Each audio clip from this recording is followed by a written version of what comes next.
In this edition of SMA Journal, we celebrate Jubilees in Dromantine and the return of Father Paddy Barry and Father Martin O'Farrell, having spent over 40 years in Africa.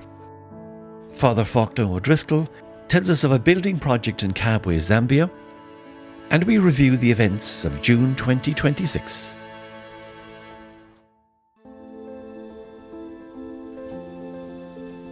This year, 4 SMAs celebrated their Jubilees in Dromantine. Fathers Peter McCaffell, Paddy Barry and Martin O'Farrell celebrated 50 golden years of missionary priesthood, while Christopher Imokari celebrated his 25th anniversary, Silver Jubilee.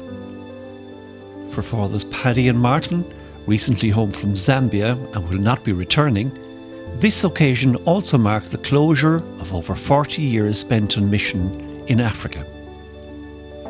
When they went on mission in 1976, there were over 200 Irish SMAs in Africa. Now just a handful remain in Nigeria, Kenya and Zambia. In this chapter of the SMA Journal, they tell us their stories. The story of SMA missionary priests leaving Africa after a lifetime of work. The time we came on stream in October 1976, we flew to Lagos, from Cork to Amsterdam, and then KLM flight to Lagos. We flew there to what is now regarded as being the domestic airport in Ikeja, and I suppose the first thing that does strike you once you come off the plane is this humidity and this heat. And we arrived in the evening time, and this big ball of setting sun, and sun settings there are very quick. They come down like a curtain, and just seeing that globe there of sun and the humidity. In 1976 in Nigeria, there was at least 200 Irish SMA priests there working in Nigeria. There was 3 regions that we had. So Martin and myself, we were appointed to the Western region to work in the Diocese of Jubilees, which was between Lagos and Ibadan. Initially, we had our Tyrocinium there, which meant more or less 6 months learning the local language, and Yoruba is regarded as being a difficult enough language to learn because it's highly tonal in character and what we call the tune. The tune is the thing. We'd learned Latin. It was all book learning, if you like, but the last thing you do in Yoruba learning is to see the words written and sentences. The ear had to be finely tuned. Well, I can tell you a story about Father Peter McCaffell.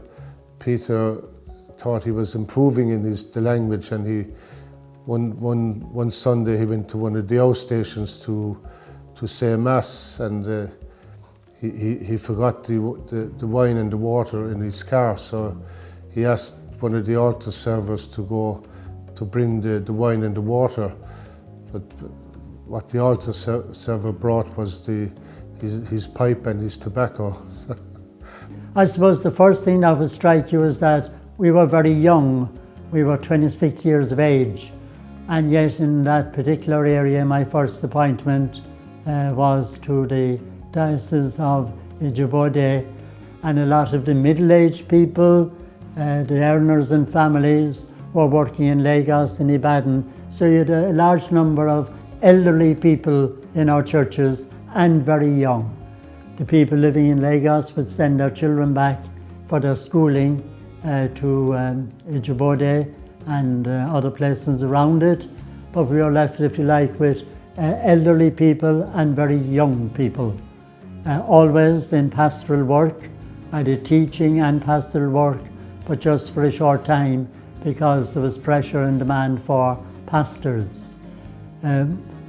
We were given parishes immediately. I was altogether in Nigeria 26 years. 19 of those were in parish work, and the last 6 in Nigeria were in regional administration. The people were very welcoming, and they showed great hospitality, and they knew that we were trying our best to speak the language. Like, I was very happy in Nigeria for 21 years, and I came home on holidays in 1997, and our provincial called me two weeks before I was returning to Nigeria, and I always remember the first thing he said to me when I went to see him. He said, "Paddy, I'm going to spoil your day." So, to cut a long story short, he asked me to come to be the leader in the house here on Blackrock Road, and I was a bit shocked by the request, and I told him I was going back to Nigeria in 2 weeks' time. We agreed that I would go back to Nigeria for 3 months, and then to come to Blackrock Road, where I spent 7 years here as the leader. After Nigeria, I took a sabbatical leave for a year, and then for 4 years I worked in the SMA Development Office, sourcing funding for SMA work in SMA projects over a number of countries.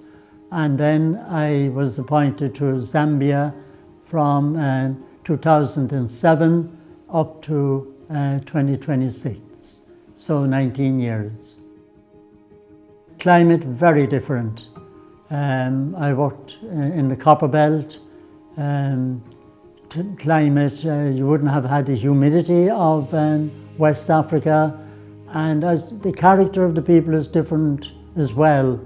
There are quieter people by comparison with Nigerians. It used to be said that God made the world in 6 days, rested on the 7th, and on the 8th day, Nigerians made noise. In some ways, you miss the, if you like, the openness in many ways of the people in Nigeria. You had less hidden agendas. Things were on the table immediately. Meetings would be long, but not long in a way that they were in Zambia. Zambian church was sort of differently organized to the church in Nigeria. My main mission to Zambia initially was to open an SMA transit house in Lusaka. Most of our men of the SMA had been working in Dola Diocese or in the Copper Belt, and they felt that we needed a base in Lusaka. So that was my main mission, to get a house in Lusaka for SMAs who are travelling through the airport or coming to Lusaka for business. But the Archbishop of Lusaka at the time asked the SMA would we run a parish in Lusaka for him. The SMA decided to run a parish in a place called Chayende. So I became the first parish priest there in 2004, and I worked there as parish priest for 10 years. In 2018, I became the parish priest of St. Agnes Ibex Hill, which had been an outstation of Chayende parish. Yeah, well, there wasn't the same concern, I would say, about personal safety. It's hard to get away with being in Nigeria and not having some involvement with robbers, thieves, either in the highway or in missions either. Never had those experiences in Zambia. In Nigeria, I've done a lot of work for a time when I was in the parish of Ijebu-Igbo with leprosy patients. I think I just met one leprosy patient in Zambia. I joined an international community in Zambia. There was a Nigerian in it. Father P.J. Gormley came to join us there. There was a second Nigerian there, Father Reginald. And again, I had rural ministry. That would have involved work in Camfinsa prison, which would be medium security prison, and also with a College of Forestry and Fisheries in a place called Mwekera. So I liked more rural type work rather than urban or even peri-urban, but my preference always was for rural ministry, and if you like, with smaller communities. And I would say in relationships in that Zambians take longer to get to know than Nigerians. But what I found in both places was the welcome and the appreciation for what you do. Yes, it was like I've been very happy in Zambia and in Nigeria also, and I got great fulfillment in my ministry. But I felt that the time has come for me to move on, semi-retire, I would say, and I felt a bit sad leaving. You had kind of mixed emotions. You were leaving a community that you worked with, and I suppose it was part of your home for so many years. It's natural to feel a certain amount of mixed emotions, joy and but also a sense of sadness leaving the people that you know. I feel blessed, like first of all, my sense would be of gratitude, gratitude to God for allowing me to spend that much time there. Health-wise, I was able to work there without too much difficulty.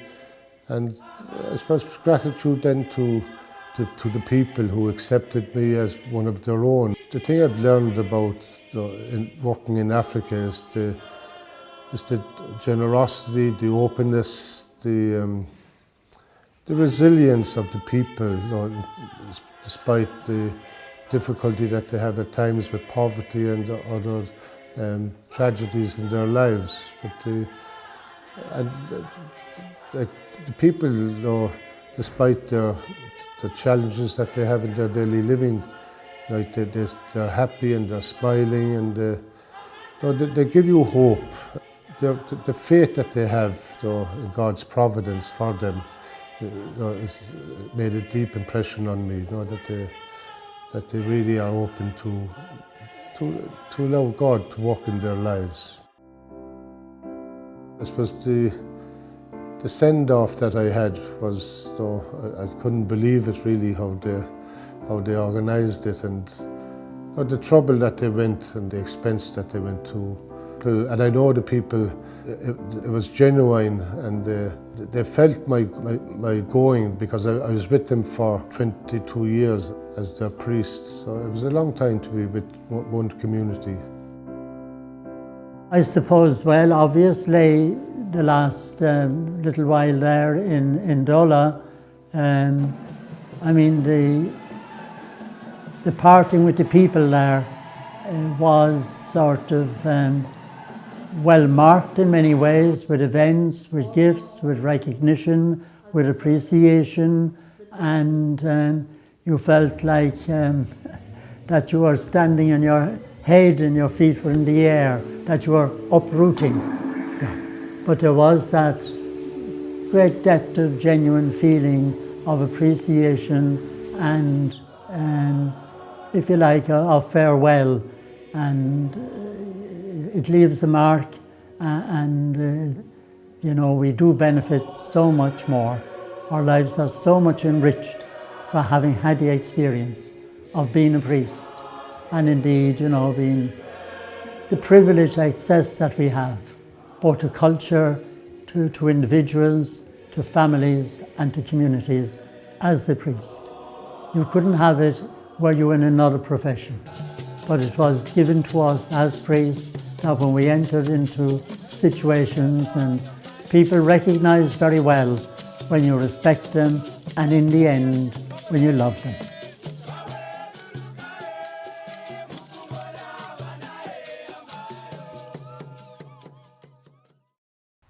Fr Fachtna O'Driscoll, former Irish Provincial and former Superior General, has recently been involved in the training of seminarians in the SMA Formation House in Kabwe, Zambia, and has also been supervising a new SMA building project.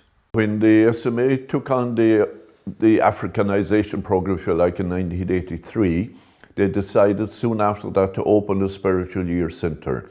And that would be the year after philosophy. And all the students from any country would come to a place called Kabwe in Benin Republic.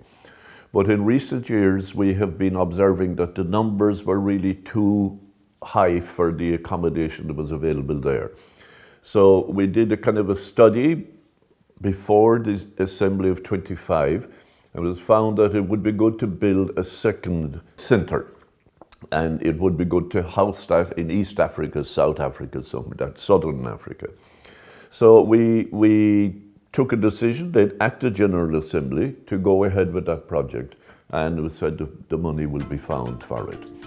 So then the Kabwe House had been used as a house for philosophy, but it was decided to change that now and make that the house for the new Centre for Spirituality. And we've already started the buildings, the foundation. Now, one of the difficulties there is that the ground is very restricted. We're building it between two other buildings. We brought in machinery at the beginning to cut the foundations all right, but after that, you couldn't bring in ready-mix stuff at all, so you have to use wheelbarrows. So it was a bit labour-intensive, but I'm happy about that in one way because it gives labour to people who mightn't otherwise have work, you know. They poured the concrete into all the foundations, they put the steel up, and now the last few things they built the walls, and they will be starting, I think, the backfilling this week now. So there's a kind of a plan to be finished by the end of the year. But then we have to convert also the older part of the building will have to be, we have to take off the asbestos roof first of all. And then also we'll have to make all the rooms en suite because we can't have one group with en suite rooms and the others not en suite. So eventually we hope to have accommodation for 30 students. And the father's house or the staff house, if you like, that's already got 5 en suite rooms, so that should be sufficient for that. I mean, it's a good thing that the vocations are there now, so we feel that it is a good time to, you know, the Lord seems to be answering our prayers, certainly in Africa. So why not, you know, avail of those who come forward? So it's an optimistic time for the SMA. Our numbers are increasing. A very big number this year of our ordinance. We are very hopeful, and it is a very worthwhile project. And your support in any way possible, certainly with your prayers, if you can help us a little bit financially, we would be extremely grateful because, as you can imagine, a project of that size is not cheap. But the Lord has provided in the past and He'll provide again in the future through people like yourselves. So thank you for your support. On the international level, June was also an eventful month.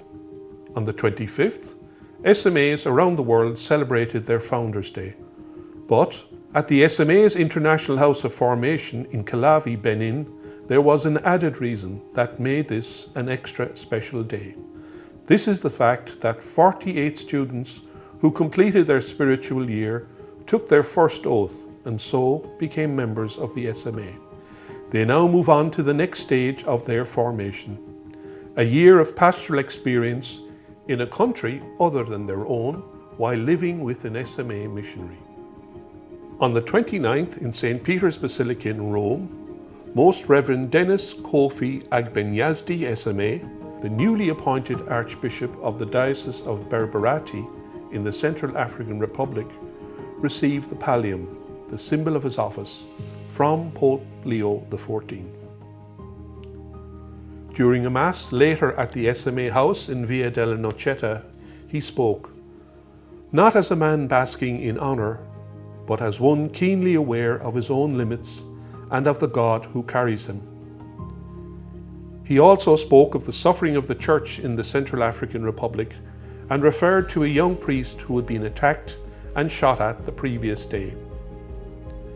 As Archbishop Dennis takes on this new role, his thoughts are with the priests and people of the Central African Republic that he is called to serve. Please remember him in your prayers. So far this year, 7 new SMA priests have been ordained, 1 each in India, the Philippines and Tanzania, and 4 more in Ghana. In the coming weeks, another 27 will be ordained in other African countries such as Togo, Nigeria and Kenya, making a total of 34 in all. We will no doubt hear more about these in the next chapter of the SMA Journal.